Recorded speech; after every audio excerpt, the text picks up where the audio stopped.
Assalamualaikum warahmatullahi wabarakatuh. Selamat pagi, salam olahraga. Jaya. Kami dari kelas PJKR 5G, perkenalkan nama saya Muhammad Iqbal, NIM 2203100277. Nama saya Julia Cecilia Syagian, NIM 2203100166. Nama saya Dodi Haran Satinago, NIM 2203100237. Di sini kami ingin membuat tugas mata kuliah bimbingan konseling yang mana dosen pengampunya ialah Ibu Atika Swandana, SPD MPD. Baik Bu, selamat pagi. Kami dari mahasiswa STOK Binaguna, kami ingin memenuhi tugas bimbingan konseling, mata kuliah bimbingan konseling. Perkenalkan, pertama saya mau perkenalkan diri dulu ya. Perkenalkan, saya Julia Cecilia Syagian. Nama saya Muhammad Iqbal. Nama saya Dodi Haran Satinago. Izin Bu, sebelum lanjut, boleh nggak Ibu perkenalan dulu? Oke, boleh. Nama saya Sonia Kairunisa. Saya guru bimbingan konseling di UPT SMP Negeri 15 Medan. Dan saya sudah menjadi guru dari tahun 2018 sampai dengan saat ini. Oke. Baik, lanjut aja ya Bu. Izin Bu, kami bertanya. Ya. Ibu kan sebagai guru BK di sekolah ini, kasus-kasus apa yang sering terjadi di sekolah ini? Di sekolah ini kasusnya berbagai macam ya, banyak dan berbeda-beda. Cuman yang paling sering terjadi adalah masalah ketidakhadiran siswa. Jadi banyaknya absensi siswa, tidak hadir tanpa keterangan. Salah satu penyebabnya setelah ditelusuri itu banyak yang malas untuk sekolah, bahkan cabut sekolah.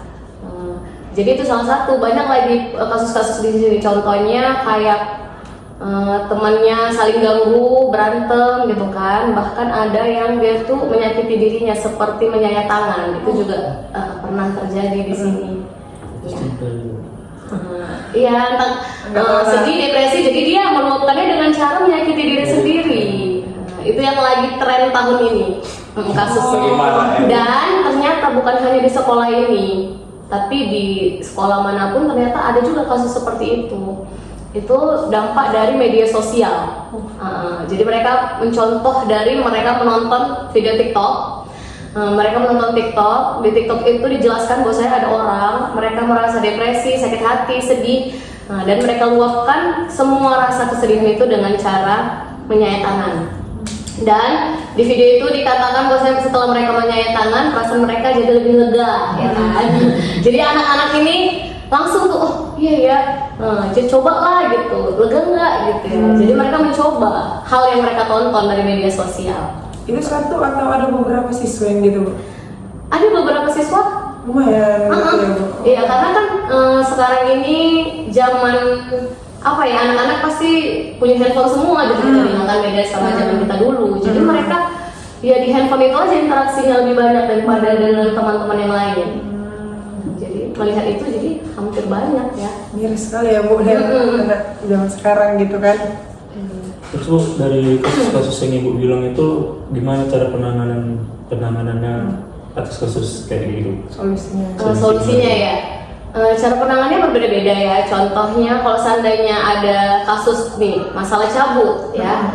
Misalnya absennya ini udah banyak kan. Jadi saya dapat informasi dari wali kelasnya menginformasikan bahwa saya si A dia sudah kira-kira 5 hari berturut-turut tidak hadir ke sekolah tanpa keterangan. Lalu saya mengeluarkan surat panggilan orang tua untuk memberitahu orang tua bahwa harus hadir ke sekolah untuk mengonfirmasi kenapa anaknya tidak hadir. Jadi dibantu juga sama wali kelas. Setelah diberikan surat SPO itu, wali kelas juga mengabari melalui handphone. Karena takutnya suratnya nggak nyampe. Jadi dua-dua nih kan, surat nyampe dititip ke siswa yang dekat rumah siswa yang nggak hadir ini, dan wali kelas juga mengabari gitu kan. Setelah itu orang tua datang bersama dengan anak ke sini, terus orang tua ngasih tahu bahwasanya dia juga nggak tahu kenapa anaknya nggak sekolah ya kan. Bahwa setiap hari juga dia melihat anaknya berangkat dari sekolah, ternyata ditelusuri anak itu cabut sekolah dan dikasih peringatan pertama misal gitu kan, peringatan pertama. Ternyata di bulan berikutnya dia membuat lagi hal yang sama. Setelah itu saya mengetahuinya, saya melakukan konseling individu kepada anak tersebut ya kan. konseling individu kami lakukan. Kami rencanakan dulu, misalnya hari apa nih sama anak tersebut. Oke, udah direncanakan, baru saya lakukan sama anak ini. Yang pertama saya juga harus membangun hubungan yang baik. Yang pertama membuat anak itu nyaman kan. Kalau konseling individu itu kan cuma satu siswa sama satu guru BK dan ada beberapa asas, ya kan, seperti asas kerahasiaan, jadi nggak boleh tahu siapapun gitu kan masalah anak ini, dan dia bisa lebih terbuka lagi ceritanya kan gitu. Setelah itu saya juga menggunakan teknik yang namanya teknik rasional emotif behavioral therapy. Di sini saya merubah pikiran dan pikiran anak ini, pikiran negatif menjadi pikiran positif. Jadi dapatlah permasalahannya bahwasanya anak ini cabut karena dia merasa nggak ada gunanya sekolah gitu, lebih enak main-main. Dan ternyata yang membuat dia cabut adalah ada tetangganya yang udah berhenti sekolah, masih ini usia pelajar tapi udah berhenti sekolah, dan dia kerja di misalnya bantu-bantu angkat galon gitu. Jadi dapatlah dia uang. Jadi di situ dia berpikir lebih enak aku cari uang ya kan, ngapain sekolah, di usia aku yang 13 tahun aja aku udah bisa menghasilkan uang. Jadi anak ini melihat temannya berhasil mendapatkan uang tanpa sekolah, jadi dia tertarik. Apalagi dia melihat kondisi keluarganya yang kurang mampu. Jadi memang maksudnya udahlah aku bantu aja lah orang tua gitu kan untuk bekerja. Jadi pikiran negatif itu yang berusaha diubahnya menjadi pikiran positif dengan teknik yang saya sebutkan tadi. Jadi saya kasih dia masukan-masukan kalau seandainya dia putus sekolah, mungkin saat ini dia merasa cari uang mudah ya kan. Tapi kalau nanti dia punya ijazah minimal SMA, mungkin dia pekerjaan lebih baik pasti akan dia dapatkan daripada pekerjaan temannya yang sekarang. Jadi setelah dia berpikir dan sampai sekarang dia sudah berubah. Anak ini udah nggak cabut lagi karena dia udah tahu kan, kasihan juga sama orang tuanya, udah tahu dampak negatif dari cabut tersebut gitu.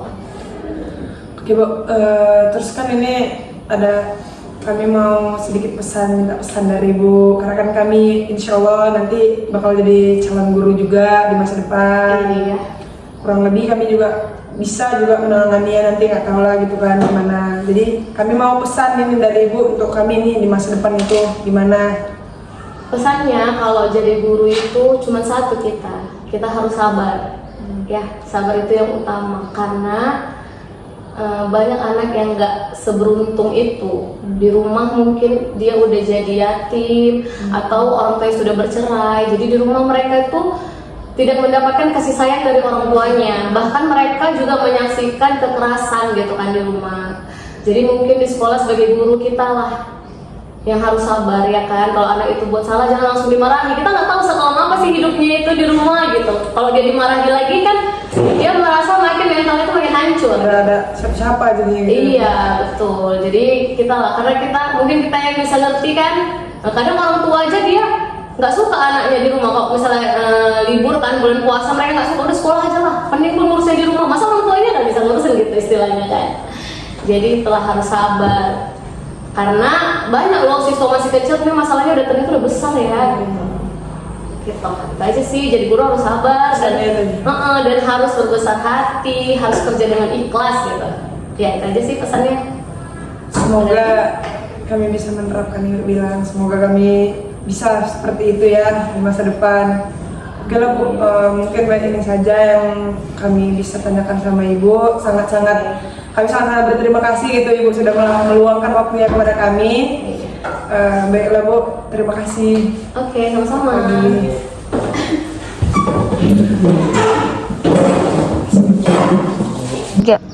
Sekian dari video kami, semoga bermanfaat untuk kita semua. Assalamualaikum warahmatullahi wabarakatuh. Selamat pagi, salam olahraga, jaya.